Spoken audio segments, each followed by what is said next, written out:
Hey everybody, Dr. Nick here on Feel Good Friday, up close and personal. Just finished up a workout in the car here. We got Stan just hanging out in the back there. But today I want to talk about one of the many things I've learned from bodybuilding that pertain to life in general. And that has to do with where you get your sense of self-worth and your goals and your happiness. So when I first started competing, my goal was to get first place. It's all what place I got.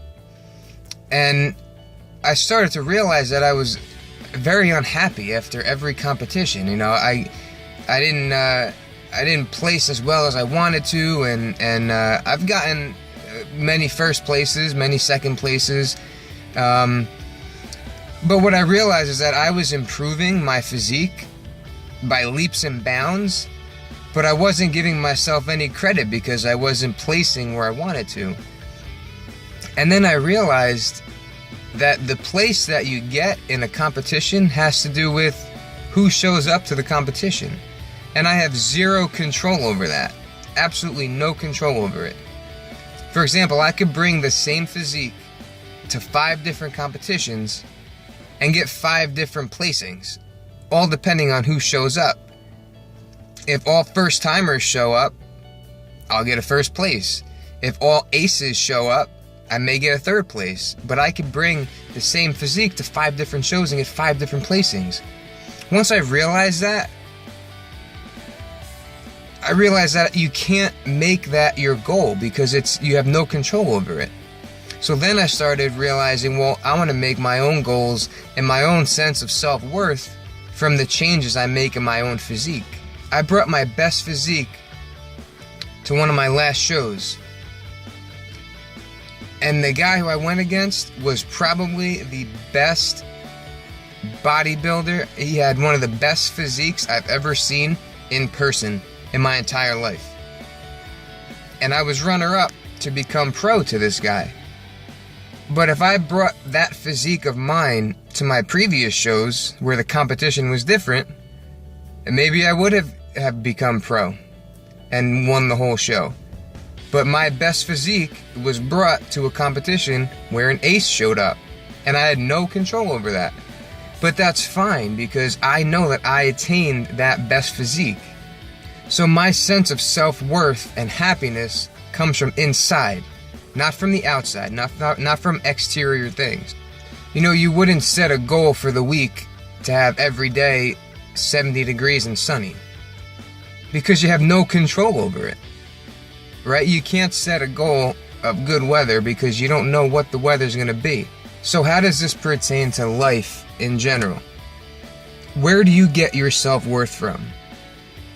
Is it from inside, or is it from what your spouse thinks of you, or what your boss thinks of you, or what your kids think of you? If you're constantly looking to exterior things for your sense of self-worth and happiness, you're setting yourself up to be disappointed.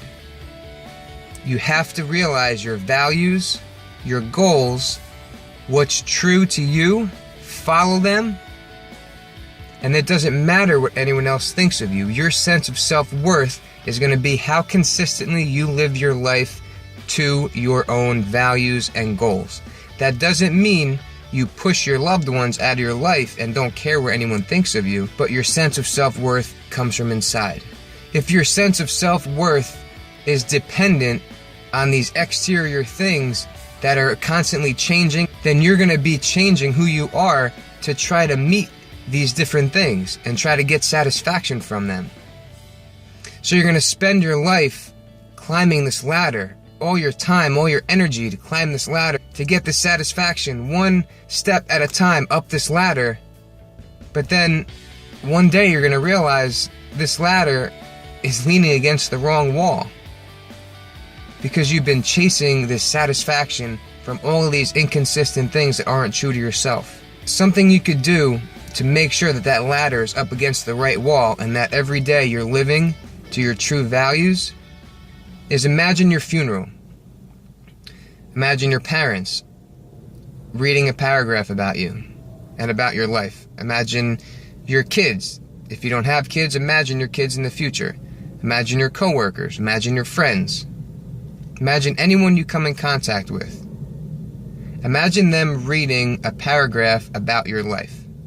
What do you want them to say about you? Answer that question for each significant person or group in your life, and you'll find your true goals and values in your life. Be sure to like, comment, subscribe, and we'll see you next time.